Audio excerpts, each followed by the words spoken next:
sombras de barro. Sentarse en silencio con don Juan era una de las experiencias más agradables que conocía. Estábamos cómodamente sentados en unas sillas tapizadas en la parte posterior de su casa, en las montañas de México Central. Era de tarde. Soplaba una brisa placentera. El sol estaba detrás de la casa, a nuestras espaldas. Su luz se desvanecía, creando exquisitas sombras verdes en los grandes árboles del patio.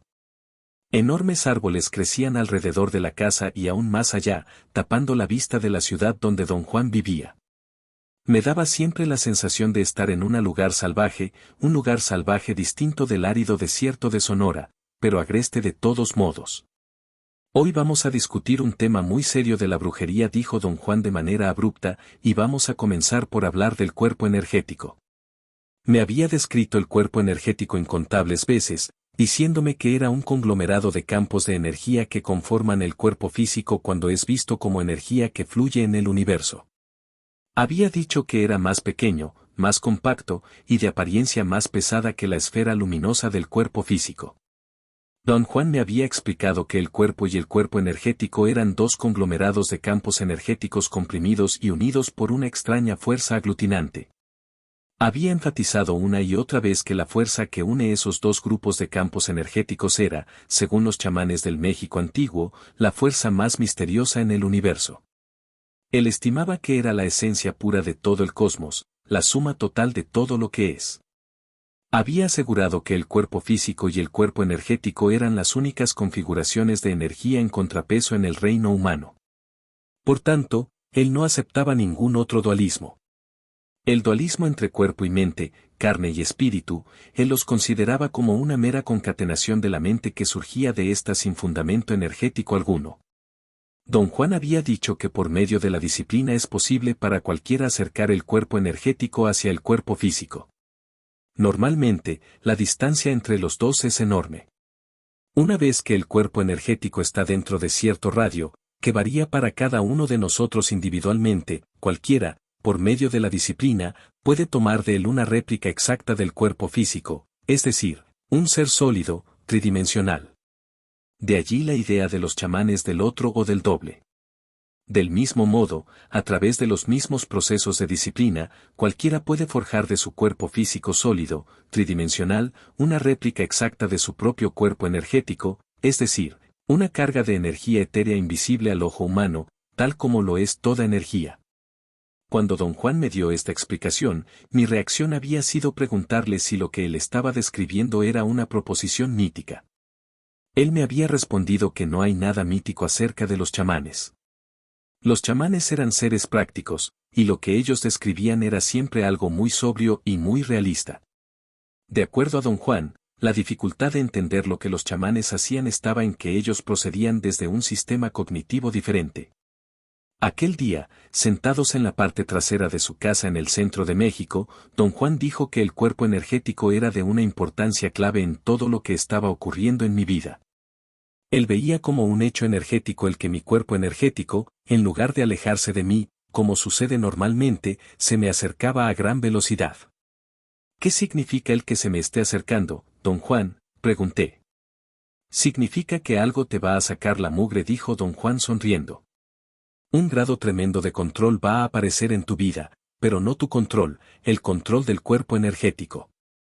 ¿Quiere decir, don Juan, que una fuerza externa va a controlarme?, pregunté. Hay montones de fuerzas externas controlándote ahorita mismo, don Juan replicó. El control al que me refiero es algo que está fuera del dominio del lenguaje. Es tu control, pero a la vez no lo es. No puede ser clasificado, pero sí puede ser experimentado. Y, por cierto y por sobre todo, puede ser manipulado. Recuerda, puede ser manipulado, por supuesto, para tu beneficio total, que no es, claro, tu propio beneficio sino el beneficio del cuerpo energético. Sin embargo, el cuerpo energético eres tú, así es que podríamos continuar indefinidamente como perros mordiéndose la propia cola, tratando de explicar esto. El lenguaje es inadecuado. Todas estas experiencias están más allá de la sintaxis. La oscuridad había descendido muy rápidamente, y el follaje de los árboles, que momentos antes brillaba de color verde, estaba ahora muy oscuro y denso. Don Juan dijo que si yo prestaba atención intensamente a la oscuridad del follaje, sin enfocar la mirada sino mirando como con el rabillo del ojo, vería una sombra fugaz cruzando mi campo de visión. Esta es la hora apropiada para hacer lo que te voy a pedir, dijo. Toma un momento en fijar la atención necesaria de parte tuya para lograrlo. No pares hasta que captes esa sombra fugaz negra. Vi de hecho una extraña sombra fugaz negra proyectada en el follaje de los árboles. Era, o bien una sombra que iba de un lado al otro, o varias sombras fugaces moviéndose de derecha a izquierda o de izquierda a derecha, o hacia arriba en el aire. Me parecían peces negros y gordos, peces enormes. Era como si gigantescos peces espada volaran por el aire. Estaba absorto en la visión. Luego, finalmente, la visión me asustó. Estaba ya muy oscuro para ver el follaje, pero aún así veía las sombras fugaces negras. ¿Qué es, don Juan?, pregunté. Veo sombras fugaces negras por todos lados. Ah, es el universo en su totalidad, dijo, inconmensurable, no lineal, fuera del reino de la sintaxis. Los chamanes del México antiguo fueron los primeros que vieron esas sombras fugaces, así es que las siguieron. Las vieron como tú las viste hoy, y las vieron como energía que fluye en el universo. Y, sí, descubrieron algo trascendental. Paró de hablar y me miró. Sus pausas encajaban perfectamente. Siempre paraba de hablar cuando yo pendía de un hilo. ¿Qué descubrieron, don Juan?, pregunté. Descubrieron que tenemos un compañero de por vida, dijo de la manera más clara que pudo.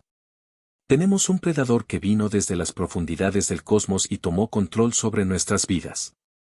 Los seres humanos son sus prisioneros. El predador es nuestro amo y señor. Nos ha vuelto dóciles, indefensos. Si queremos protestar, suprime nuestras protestas. Si queremos actuar independientemente, nos ordena que no lo hagamos. Estaba ya muy oscuro a nuestro alrededor, y eso parecía impedir cualquier expresión de mi parte. Si hubiera sido de día, me hubiera reído a carcajadas. En la oscuridad, me sentía bastante inhibido. Hay una negrura que nos rodea, dijo don Juan, pero si miras por el rabillo del ojo, verás todavía las fugaces sombras saltando a tu alrededor. Tenía razón. Aún las podía ver. Sus movimientos me marearon. Don Juan prendió la luz, y eso pareció disiparlo todo. Has llegado, a través de tu propio esfuerzo, a lo que los chamanes del México antiguo llamaban el tema de temas, dijo don Juan. Me anduve con rodeos todo este tiempo, insinuándote que algo nos tiene prisioneros. Desde luego que algo nos tiene prisioneros. Esto era un hecho energético para los chamanes del México antiguo. Pero, ¿por qué este predador ha tomado posesión de la manera que usted describe, don Juan?, pregunté. Debe haber una explicación lógica. Hay una explicación, replicó don Juan, y es la explicación más simple del mundo. Tomaron posesión porque para ellos somos comida, y nos exprimen sin compasión porque somos su sustento. Así como nosotros criamos gallinas en gallineros, así también ellos nos crían en humaneros. Por lo tanto, siempre tienen comida a su alcance. Sentí que mi cabeza se sacudía violentamente de lado a lado. No podía expresar mi profundo sentimiento de incomodidad y descontento, pero mi cuerpo se movía haciéndolo patente. Temblaba de pies a cabeza sin volición alguna de mi parte. No, no, no, no me oí decir. Esto es absurdo, don Juan.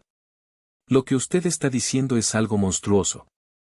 Simplemente no puede ser cierto, para chamanes o para seres comunes, o para nadie. ¿Por qué no?, don Juan preguntó calmadamente. ¿Por qué no? ¿Por qué te enfurece?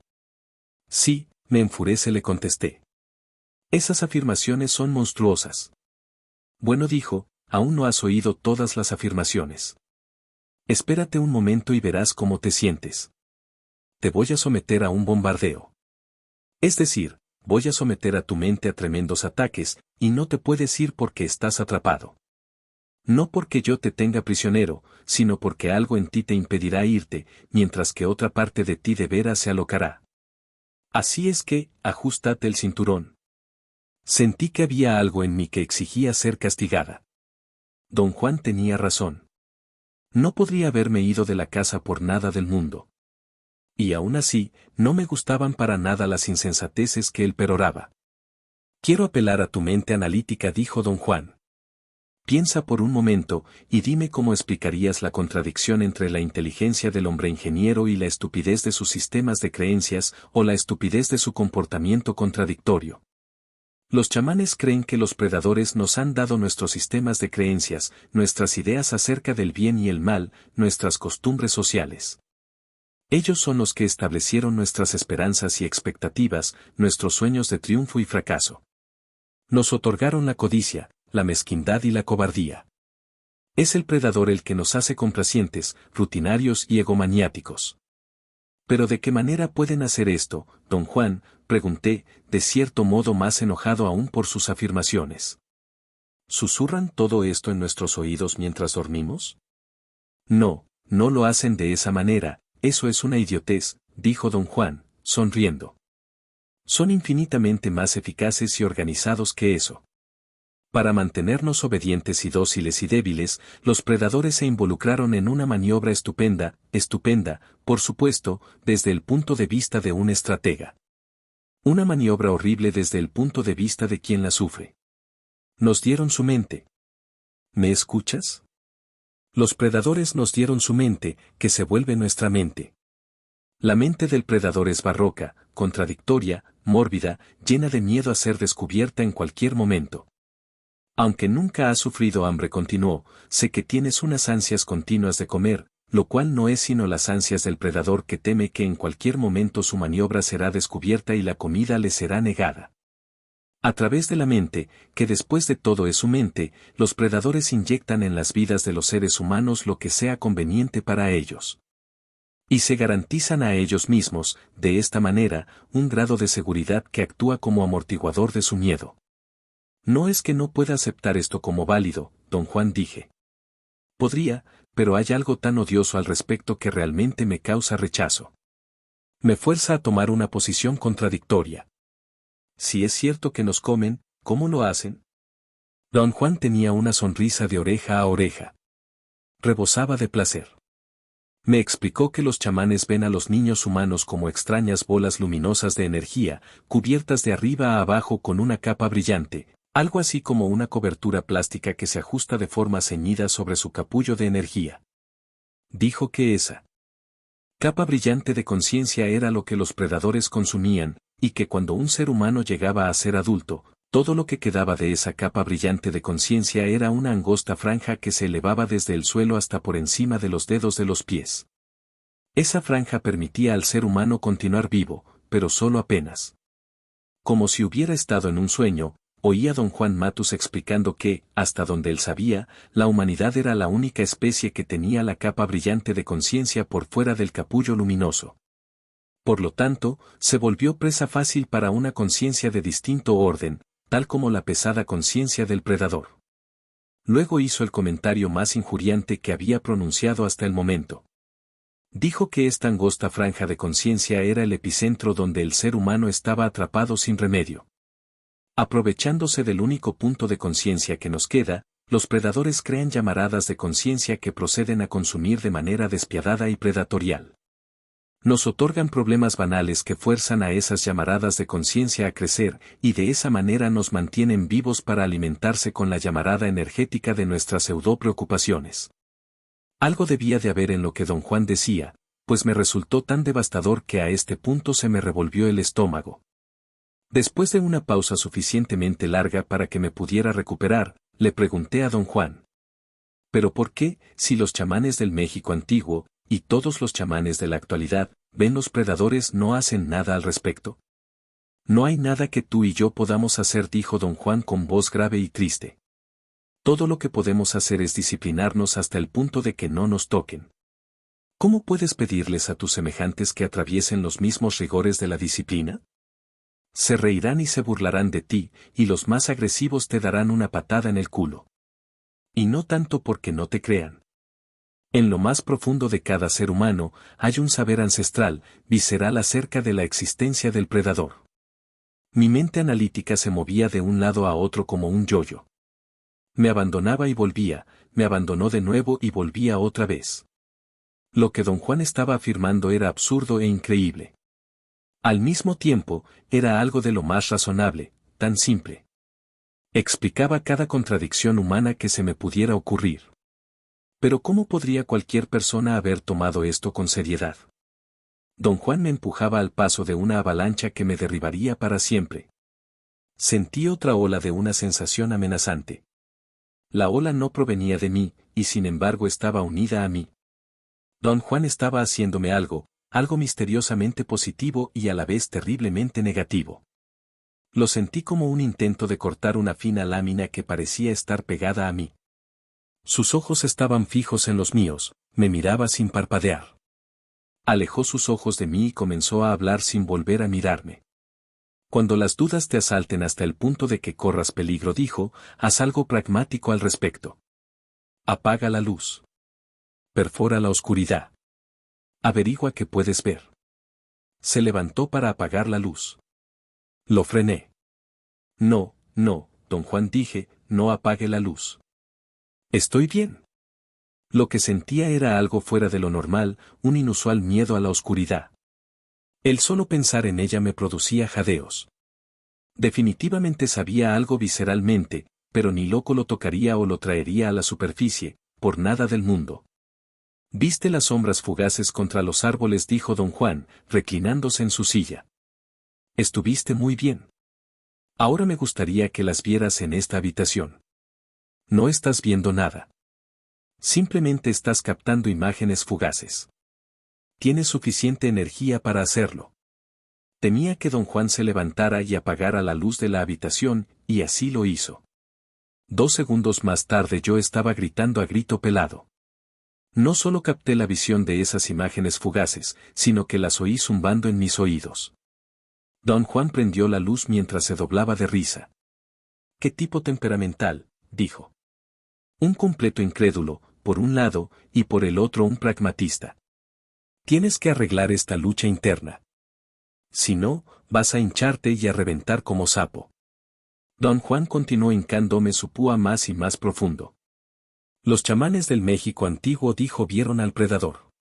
Lo llamaron el volador porque brinca en el aire. No es nada lindo. Es una enorme sombra, de una oscuridad impenetrable, una sombra negra que salta por el aire. Luego, aterriza de plano en el suelo. Los chamanes del México antiguo estaban bastante inquietos con saber cuándo había hecho su aparición en la tierra. Razonaron que era que el hombre debía haber sido un ser completo en algún momento, con estupendas revelaciones, proezas de conciencia que hoy en día son leyendas mitológicas. Y luego todo parece desvanecerse y nos quedamos con un hombre sumiso. Quería enojarme, llamarlo paranoico, pero de algún modo mi rectitud inflexible, que por lo general se escondía justo por debajo de la superficie de mi ser, no estaba allí. Algo en mí estaba más allá de hacerle mi pregunta favorita: ¿qué pasa si lo que él dice es verdad? Aquella noche, al tiempo que me hablaba, de todo corazón sentí que lo que me decía era verdad, pero al mismo tiempo y con igual fuerza, sentí que todo lo que me estaba diciendo era completamente absurdo. ¿Qué me está diciendo, don Juan?, pregunté débilmente. Mi garganta estaba constreñida. Apenas podía respirar. Lo que estoy diciendo es que no nos enfrentamos a un simple predador. Es muy ingenioso, y es organizado. Sigue un sistema metódico para volvernos inútiles. El hombre, el ser mágico que es nuestro destino alcanzar. Ya no es mágico. Es un pedazo de carne. No hay más sueños para el hombre sino los sueños de un animal que está siendo criado para volverse un pedazo de carne, trillado, convencional, imbécil. Las palabras de don Juan estaban provocando una extraña reacción corporal en mí, comparable a la sensación de náusea. Era como si nuevamente me fuera a enfermar del estómago. Pero la náusea provenía del fondo de mi ser, desde los huesos. Me convulsioné involuntariamente. Don Juan me sacudió de los hombros. Sentí mi cuello bamboleándose hacia adelante y hacia atrás bajo el impacto de su apretón. Su maniobra me calmó de inmediato. Me sentí mejor, más en control. Este predador, dijo don Juan, que por supuesto es un ser inorgánico, no nos es del todo invisible, como lo son otros seres inorgánicos. Creo que de niños sí los vemos, y decidimos que son tan terroríficos que no queremos pensar en ellos. Los niños podrían, por supuesto, decidir enfocarse en esa visión, pero todo el mundo a su alrededor lo disuade de hacerlo. La única alternativa que le queda a la humanidad, continuó, es la disciplina. La disciplina es el único repelente. Pero con disciplina no me refiero a arduas rutinas. No me refiero a levantarse cada mañana a las 5:30 y a darte baños de agua helada hasta ponerte azul. Los chamanes entienden por disciplina la capacidad de enfrentar con serenidad circunstancias que no están incluidas en nuestras expectativas. Para ellos, la disciplina es un arte, el arte de enfrentarse al infinito sin vacilar, no porque sean fuertes y duros, sino porque están llenos de asombro. ¿De qué manera sería la disciplina de un brujo un repelente?, pregunté. Los chamanes dicen que la disciplina hace que la capa brillante de conciencia se vuelva desabrida al volador, dijo don Juan, escudriñando mi cara como queriendo encontrar algún signo de incredulidad. El resultado es que los predadores se desconciertan. Una capa brillante de conciencia que sea incomible no es parte de su cognición, supongo. Una vez desconcertados, no les queda otra opción que descontinuar su nefasta tarea. Si los predadores no nos comen nuestra capa brillante de conciencia durante un tiempo continuo, ésta seguirá creciendo. Simplificando este asunto en extremo, te puedo decir que los chamanes, por medio de su disciplina, empujan a los predadores lo suficientemente lejos para permitir que su capa brillante de conciencia crezca más allá del nivel de los dedos de los pies. Una vez que pasa este nivel, crece hasta su tamaño natural. Los chamanes del México antiguo decían que la capa brillante de conciencia es como un árbol. Si no se lo poda, crece hasta su tamaño y volumen naturales. A medida que la conciencia alcanza niveles más altos que los dedos de los pies, tremendas maniobras de percepción se vuelven cosa corriente. El gran truco de esos chamanes de tiempos antiguos, continuó don Juan, era sobrecargar la mente del volador con disciplina. Descubrieron que si agotaban la mente del volador con silencio interno, la instalación foránea saldría corriendo, dando al practicante envuelto en tal maniobra la total certeza del origen foráneo de la mente. La instalación foránea vuelve, te aseguro, pero no con la misma fuerza, y comienza un proceso en que la huida de la mente del volador se vuelve rutina, hasta que un día desaparece de forma permanente. Un día de lo más triste. Ese es el día en que tienes que contar con tus propios recursos, que son prácticamente nulos. No hay nadie que te diga qué hacer. No hay una mente de origen foráneo que te dicte las imbecilidades a las que estás habituado. Mi maestro, el nahual Julián, les advertía a todos sus discípulos, continuó don Juan, que este era el día más duro en la vida de un chamán, pues la verdadera mente que nos pertenece, la suma total de todas nuestras experiencias, después de toda una vida de dominación, se ha vuelto tímida, insegura y evasiva. Personalmente, puedo decirte que la verdadera batalla de un chamán comienza en ese momento. El resto es mera preparación. Me puse verdaderamente agitado. Quería saber más, y sin embargo, un extraño sentimiento en mí imploraba que parara. Aludía a oscuros resultados y a castigos, algo así como la ira de Dios descendiendo sobre mí por meterme con algo velado por Dios mismo. Hice un esfuerzo supremo para permitir que mi curiosidad prevaleciera. ¿Qué significa usted?, me escuché decir, con eso de agotar la mente del volador? La disciplina definitivamente agota la mente foránea, contestó don Juan. Entonces, a través de su disciplina, los chamanes se deshacen de la instalación foránea. Estaba abrumado por sus afirmaciones. O bien don Juan estaba verdaderamente loco, o lo que me estaba diciendo era tan asombroso que me había congelado por completo. Noté, sin embargo, con qué rapidez junté la energía para negarlo todo. Después de un instante de pánico, comencé a reír, como si don Juan me hubiera contado un chiste. Incluso me escuché decir: don Juan, es usted incorregible. Don Juan parecía entender todo lo que estaba sucediéndome. Movió su cabeza de lado a lado y alzó sus ojos a los cielos, en un gesto de fingida desesperación. Soy tan incorregible, dijo, que voy a darle a la mente del volador, que llevas dentro de ti, una sacudida más. Te voy a revelar uno de los secretos más extraordinarios de la brujería. Te voy a describir un hallazgo que les tomó a los chamanes miles de años para verificar y consolidar. Me miró y sonrió de manera maliciosa. La mente del volador huye para siempre cuando un chamán logra asirse a la fuerza vibradora que nos mantiene unidos como conglomerado de fibras energéticas. Si un chamán mantiene esa presión durante suficiente tiempo, la mente del volador huye derrotada. Y eso es exactamente lo que vas a hacer, agarrarte a la energía que te mantiene unido. Tuve la reacción más inexplicable que jamás hubiera imaginado. Algo en mí literalmente tembló, como si hubiese recibido una sacudida. Entré en un estado de miedo injustificado, el que inmediatamente relacioné con mi entrenamiento religioso. Don Juan me miró de la cabeza a los pies. Temes la ira de Dios, ¿verdad?, dijo. Quédate tranquilo, ese no es tu miedo. Es el temor del volador, que sabe que harás exactamente como te digo. Sus palabras no me calmaron en absoluto. Me sentí peor. Comencé a convulsionarme de manera involuntaria, sin poder evitarlo. No te preocupes, dijo don Juan de manera calma. Sé, de hecho, que esos ataques se extinguen de lo más pronto.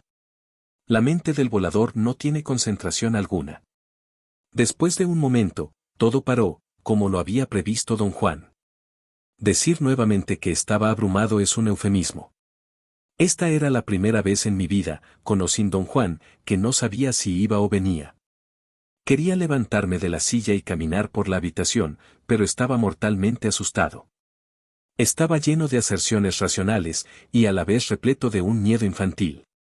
Comencé a respirar profundo, mientras un sudor frío me cubría todo el cuerpo. De alguna manera se había desatado en mí una horrenda visión, sombras negras, fugaces brincando a mi alrededor, donde quiera que mirara. Cerré los ojos y me recliné sobre el brazo de la silla. No sé para dónde mirar, don Juan, dije. Esta noche ha logrado realmente que me pierda. Estás desgarrado por una lucha interna, dijo don Juan. Muy en lo profundo, sabes que eres incapaz de rechazar el acuerdo de que una parte indispensable de ti, tu capa brillante de conciencia, servirá de alimento incomprensible a unas entidades, naturalmente, también incomprensibles. Y otra parte de ti se opondrá a esta situación con toda su fuerza. La revolución de los chamanes continuó, es que se rehúsan a honrar acuerdos en los que no han participado. Nadie me preguntó si consentía ser comido por seres de otra clase de conciencia. Mis padres me trajeron a este mundo para ser comida, sin más, como lo fueron ellos, fin de la historia. Don Juan se levantó de la silla y estiró los brazos y las piernas. Llevamos horas aquí sentados. Es hora de entrar en la casa. Yo voy a comer. ¿Quieres comer conmigo? Le dije que no, mi estómago estaba revuelto. Mejor vete a dormir, dijo, el bombardeo te ha devastado. No necesité que me insistiera. Me derrumbé en mi cama y caí dormido como un tronco. Ya en casa, a medida que pasaba el tiempo, la idea de los voladores se volvió una de las principales fijaciones de mi vida. Llegué a pensar que don Juan tenía toda la razón. Por más que intentara, no podía rechazar su lógica. Mientras más lo pensaba, y mientras más me observaba y hablaba con mis prójimos, la convicción era más y más intensa de que algo nos impedía toda actividad o interacción o pensamiento que no tuviese como punto focal, el yo. Mi preocupación, como la preocupación de cualquiera que yo conociera o con el que yo hablara, era el yo. Como no encontraba explicación para tal homogeneidad universal, concluí que la línea de pensamiento de don Juan era la más apropiada para elucidar el fenómeno. Me sumergí tanto como pude en lecturas de mitos y leyendas. Al leer, experimenté algo que nunca antes había sentido, cada uno de los libros que leí era una interpretación de mitos y leyendas. En cada uno de esos libros, una mente homogénea se hacía patente. Los estilos diferían, pero el impulso detrás de las palabras era homogéneamente el mismo, a pesar de ser el tema algo tan abstracto como los mitos y las leyendas. Los autores se las arreglaban siempre para encajar afirmaciones acerca de ellos mismos. El impulso común detrás de cada uno de estos libros no era el tema que anunciaban, era, en su lugar, autoservicio. Nunca antes me había dado cuenta de esto. Atribuí mi reacción a la influencia de don Juan. La pregunta inevitable que me hacía a mí mismo era, ¿será que don Juan me está influyendo para verlo de esta manera, o hay realmente una mente foránea dictándonos todo lo que hacemos? Viraba otra vez, obligadamente, a la negación, e iba como loco de negación a aceptación a negación. Algo en mí sabía que don Juan quería llegar a un hecho energético, pero algo de igual importancia en mí sabía que era todo un disparate. El resultado final de mi lucha interna vino bajo la forma de un presentimiento, la sensación de que algo peligroso e inminente se acercaba. Hice una gran cantidad de estudios antropológicos en el tema de los voladores en otras culturas, pero no encontré referencia alguna. Don Juan parecía ser la única fuente de información sobre el tema. La siguiente vez que lo vi, me apresuré a hablarle de los voladores. He hecho lo posible por ser racional sobre el tema, dije, pero no puedo. Hay momentos en que estoy totalmente de acuerdo con usted acerca de los predadores. Enfoca tu atención en las sombras fugaces que puedes ver, dijo don Juan con una sonrisa. Le dije a don Juan que esas sombras fugaces terminarían con mi vida racional. Las veía por todas partes. Desde que me había ido de su casa, era incapaz de dormirme en la oscuridad. Dormir con las luces encendidas no me molestaba en absoluto. Sin embargo, en cuanto las apagaba, todo a mi alrededor comenzaba a dar saltos. Nunca veía figuras o formas completas. Todo lo que veía eran sombras fugaces negras. La mente del volador no te ha abandonado, dijo don Juan. Ha sido seriamente injuriada. Está haciendo lo posible por restablecer su relación contigo. Pero algo en ti se ha roto para siempre. El volador lo sabe. El verdadero peligro está en que la mente del volador te puede vencer agotándote y forzándote a abandonar, jugando con la contradicción entre lo que ella te dice y lo que yo te digo. Te digo, la mente del volador no tiene competidores, continuó don Juan. Cuando propone algo, está de acuerdo con su propia proposición y te hace creer que hiciste algo de valor. La mente del volador te dirá que lo que don Juan Matus te está diciendo es puro disparate, y luego la misma mente estará de acuerdo con su propia proposición. Sí, por supuesto, es un disparate, dirás. Así nos vencen. Los voladores son una parte esencial del universo, continuó, y deben tomarse como lo que son realmente, asombrosos, monstruosos. Son el medio por el cual el universo nos pone a prueba. Somos ondas creadas por el universo, siguió, como si yo no estuviera presente, y es porque somos poseedores de energía con conciencia, que somos los medios por los que el universo se vuelve consciente de sí mismo. Los voladores son los desafiantes implacables. No pueden ser considerados de ninguna otra forma. Si lo logramos, el universo nos permite continuar. Quería que don Juan siguiera hablando. Pero solo dijo: el bombardeo terminó la última vez que estuviste aquí, no hay más que decir acerca de los voladores. Es tiempo de otra clase de maniobra. Esa noche no pude dormir. Caí en un sopor liviano a la madrugada, hasta que don Juan me sacó de la cama y me llevó a una caminata por las montañas. Donde él vivía, la configuración de las montañas era muy distinta a la del desierto de Sonora, pero me dijo que no me entregara a comparar, ya que después de caminar 1 kilómetro, todos los lugares del mundo son iguales. Disfrutar del panorama es para gente que pasea en automóviles, dijo. Van a gran velocidad sin hacer ningún esfuerzo. Los panoramas no son para caminantes. Por ejemplo, cuando vas en coche puedes ver una montaña gigantesca que te abruma con su belleza. La vista de esa montaña no te va a abrumar de la misma forma si la ves mientras vas de a pie, te va a abrumar de otra forma, especialmente si debes escalarla o rodearla. La mañana estaba muy calurosa. Caminamos por el lecho seco de un río. Una cosa en común entre este valle y el desierto de Sonora eran los millones de insectos. Los mosquitos y las moscas a mi alrededor parecían bombarderos suicidas que apuntaban a mi nariz, a mis ojos y a mis orejas. Don Juan me dijo que no les prestara atención a sus zumbidos. No trates de espantarlos con tus manos, me lanzó en tono firme. Intenta que se alejen. Forma una barrera energética a tu alrededor. Estate en silencio, y desde ese silencio se construirá la barrera. Nadie sabe cómo se hace. Es una de esas cosas que los chamanes llaman hechos energéticos. Para tu diálogo interno. Eso es todo lo que se necesita. Quiero proponerte una idea un poco rara, continuó don Juan mientras caminaba delante de mí. Yo tenía que acelerar mis pasos para mantenerme cerca de él y así no perderme nada de lo que él decía. Tengo que insistir en que es una idea rara que encontrará en ti infinita resistencia, dijo.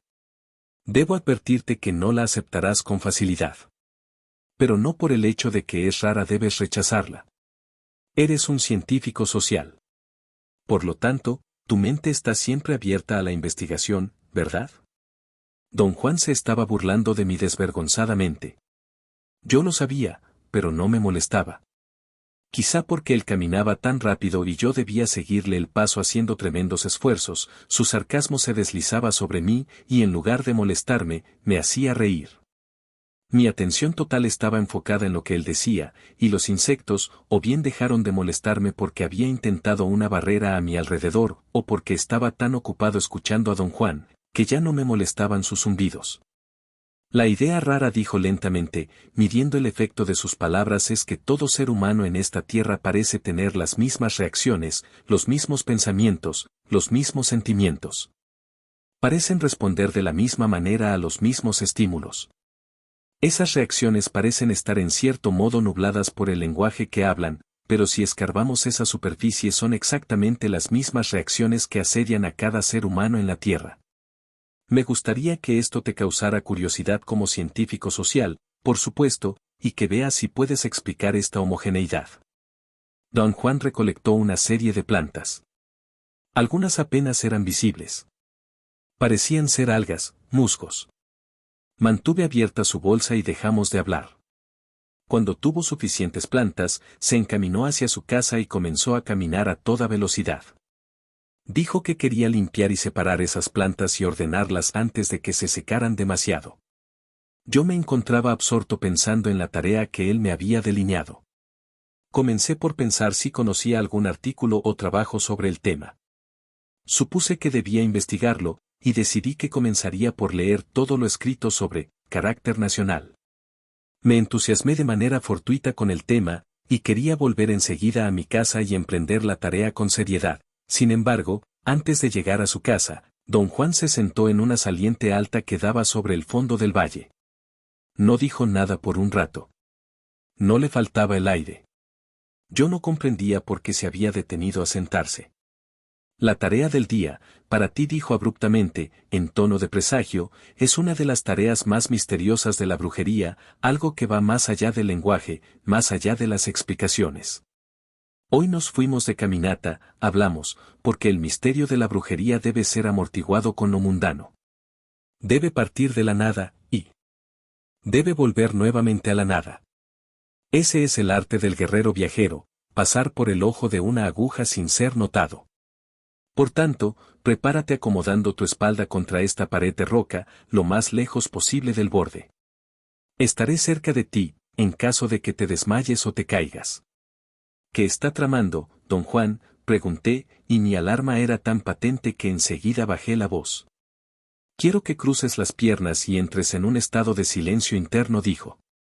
Digamos que quieres averiguar qué artículos podrías buscar para desacreditar o comprobar lo que te he pedido que hagas en tu medio académico. Entra en el silencio interno, pero no te duermas. Este no es un viaje al oscuro mar de la conciencia. Esto es ver desde el silencio interno. Me era bastante difícil entrar en un estado de silencio interno sin quedarme dormido. Luché contra el casi invencible deseo de dormir. Logré evitarlo, y me encontré mirando el fondo del valle desde la impenetrable oscuridad que me rodeaba. Y luego vi algo que me estremeció hasta los huesos. Vi una sombra gigantesca, quizá de un ancho de 5 metros, saltando en el aire y luego aterrizando con un golpe ahogado y silencioso. Sentí el golpe en mis huesos, pero no lo oí. Son verdaderamente pesados, don Juan me dijo al oído. Me estaba agarrando del brazo izquierdo, lo más fuerte que podía. Vi algo, como una sombra de barro meneándose en el suelo, y luego dio otro salto, quizá de unos 15 metros, y volvió a aterrizar con el mismo silencioso golpe. Estaba aterrorizado más allá de todo lo que racionalmente pudiera usar como descripción. Mantuve mis ojos fijos en la sombra saltando en el fondo del valle. Luego escuché un zumbido peculiar, una mezcla entre el sonido de un batir de alas y el sonido de una radio que no ha sintonizado la frecuencia de una estación, y el golpe que siguió fue algo inolvidable. Nos sacudió a don Juan y a mí hasta los huesos. Una gigantesca sombra de barro negra acababa de aterrizar a nuestros pies. No te asustes, dijo don Juan en tono imperativo. Mantén tu silencio interno y la sombra se irá. Yo temblaba de pies a cabeza. Tenía la clara impresión de que si no mantenía mi silencio interno activo, la sombra de barro me envolvería como una frazada y me sofocaría. Sin perder la oscuridad a mi alrededor, grité con toda mi fuerza. Nunca había sentido tanto enojo, tanta frustración. La sombra de barro dio otro salto, claramente hacia el valle. Continué gritando mientras sacudía mis piernas. Quería deshacerme de lo que fuera que viniera a comerme. Mi estado nervioso era tal que perdí la noción del tiempo. Quizá me desmayé. Cuando recuperé el sentido, estaba recostado en mi cama en casa de don Juan. Tenía una toalla, empapada de agua helada, envuelta sobre la frente. Ardía de fiebre. Una de las compañeras de don Juan me frotaba la espalda, el pecho y la frente con alcohol, pero no sentía ningún alivio. El calor que sentía provenía de mí mismo. La impotencia y la ira lo generaban. Don Juan reía como si lo que me sucedía fuera lo más gracioso en el mundo. Sus carcajadas resonaban una tras otra. Jamás se me hubiera ocurrido que tomarías el ver a un volador tan a pecho, dijo. Me tomó de la mano y me llevó a la parte posterior de su casa, donde me sumergió en un enorme tanque de agua, completamente vestido, con zapatos, reloj, y todo.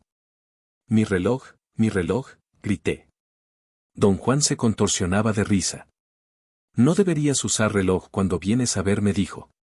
Ahora lo chingaste por completo. Me saqué el reloj y lo puse a un lado de la bañera. Recordé que era a prueba de agua y que nada le hubiera sucedido. Estar sumergido en el tanque me ayudó inmensamente. Cuando don Juan me ayudó a salir del agua helada, yo había recuperado cierto grado de control. Esa visión es absurda. No hacía yo otra cosa que repetir, incapaz de decir nada más. El predador que don Juan había descrito no era benévolo. Era enormemente pesado, vulgar, indiferente. Sentí su despreocupación por nosotros. Sin duda, nos había aplastado épocas atrás, volviéndonos, como don Juan había dicho, débiles, vulnerables y dóciles.